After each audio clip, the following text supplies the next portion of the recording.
चाय से शुरू हुई थी सरकार और गाय पे अटक गई और विकास की मौसी 10 साल में रास्ते में भटक गई। बोलते हैं कि गाय हमारी माता है पर माँ की रक्षा करना इन्हें नहीं आता है।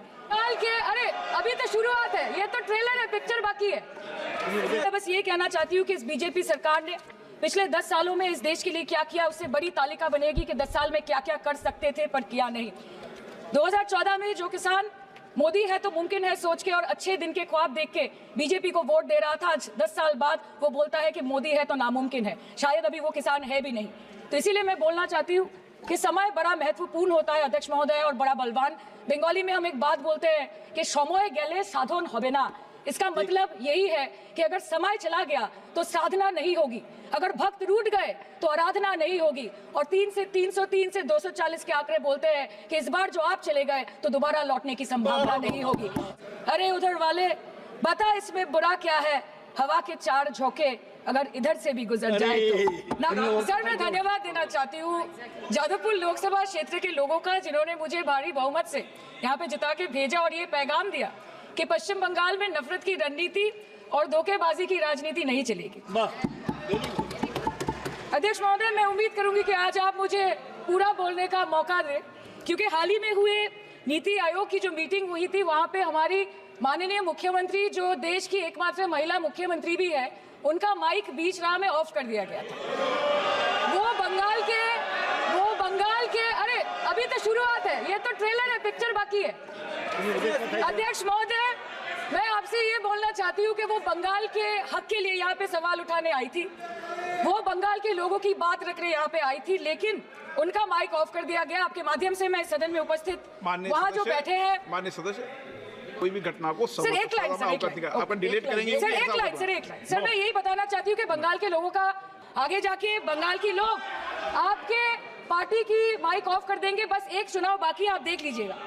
सर नीट के घोटाले से लेके जीएसटी के बोझ तक, एयरपोर्ट की छत टूट जाने से लेके रेल पटरी से छूट जाने तक, तृणमूल कांग्रेस के सदस्य, हर सांसद देश के हर गंभीर मुद्दे पर चर्चा करेंगे। बस यही आपको बोलना था। खुद क्या खाएंगे, अपने परिवार के लोगों का खिलाएंगे, अपनी गाय भैंस भेड़ बकरी को क्या खिलाएंगे? सर ऐसे ही वारदात होते हैं जहां गरीबी से जूझता हुआ एक किसान उसको अपनी गाय भेड़ बकरी को बेचने में मजबूर करते हैं और अंत में जाके वो अपनी खुद की जान ले लेते हैं। सर पिछले 10 सालों में 1,12,000 किसानों ने इस देश में आत्महत्या की। एनसीआरबी की एक रिपोर्ट के अनुसार 10 साल में हर दिन इस देश में एवरेज में 30 किसान हर दिन अपनी जान ले लेते हैं। बोलते हैं कि गाय हमारी माता है पर माँ की रक्षा करना इन्हें नहीं आता है। अध्यक्ष महोदय, हम सब जानते हैं कि इस मिनिस्ट्री के अंतर्गत डेयरी भी आता है और भारत इस पूरी दुनिया में दूध के उत्पादन में नंबर 1 है, contributing to almost 24.46% of global milk production. But since the government has not been able to bridge the gap between demand and supply, it has successfully turned the country from being the largest producer of milk to an importer of milk. इन आदमी के दूध, छाछ, लस्सी, दही, पनीर पर 5% की GST, cream, condensed milk, मक्खन, घी पर 12% की जीएसटी और अमीरों के हीरो पर सिर्फ 1.5% की जीएसटी। सरकार उनको रिलीफ नहीं देती है जो विदेश में जाके मिल्क शेक और लाते की चुस्कियां लगाते हैं। ये सरकार उनको रिलीफ नहीं देती जो आम आदमी 2 पैकेट दूध खरीदने से पहले 10 बार सोचता है। सर बचपन से हम सुनते आए थे कि संडे हो या मंडे रोज खाओ अंडे। India rank 2nd in egg production in the world और अंडे का फंडा यही है सर कि भारत के बच्चों के किस्मत में महीने में एक अंडा नहीं मिलता। मिड डे मील के चलते हफ्ते में अगर एक आध अंडा मिल भी रहा था तो कहीं धर्म के नाम पे तो कहीं महंगाई के चलते उसे बंद करने की मांग उठ रही है। Sir more than 50% children under the age of 5 suffer from chronic malnutrition in the country and roughly 17% children are underweight and yet most BJP ruled states do not serve eggs in mid-day meal scheme. This is the example of Poshan Kal in India. Sir इस देश के लोगों का यही है किस्सा कि जिसको जिताया वो राजा की तरह जाएगा और जिन्होंने जिताया वो फकीर की तरह। सर ये बहुत गौरक्षा की भी बातें करते हैं। देश के लोगों को ये पता होना चाहिए that there is a fodder crisis in India and the union minister has himself stated in a written reply in Rajya Sabha that yes, the country is deficit in fodder. So it means that cows are dying without food in government owned goshalas, especially the BJP ruled state.